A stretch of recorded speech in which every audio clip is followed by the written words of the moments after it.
പണ്ട് പാടവരമ്പത്തിലൂടെ ഒരു ഓലക്കുടയുമെടുത്ത് ചെറുഞാറു നടന്നൊരു കാല് തന്നു ഓടി നടന്നൊരു പെണ്ണെ. കയ്യിൽ കരിവളയിട്ട് കണ്ണിൽ കൺമഷി കൊണ്ടുവരച്ച് പിന്നെ വാർമോടിയൊക്കെ വിരിച്ച് നല്ല ചേലുള്ള പാവാടയിട്ട് ആ തോട്ടോരത്തുള്ളൊരു കൈതോലക്കൂട്ടത്തിനോരത്തു നിൽക്കണ ഒരാൾ മരത്തിൻ ചോട്ടിലിരിക്കണ ദേവിക്കു ചാർത്തുവാൻ പൂവുകൾ കൊണ്ടുപോയോ പെണ്ണെ, പൂവുകൾ കൊണ്ടുപോയോ.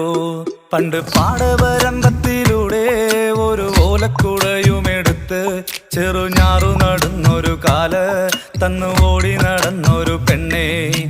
കയ്യിൽ കരിവളയിട്ട് കണ്ണിൽ കൺമഷി കൊണ്ടുവരച്ച് പിന്നെ വാർമോടിയൊക്കെ വിരിച്ച് നല്ല ചേലുള്ള പാവാടയിട്ട്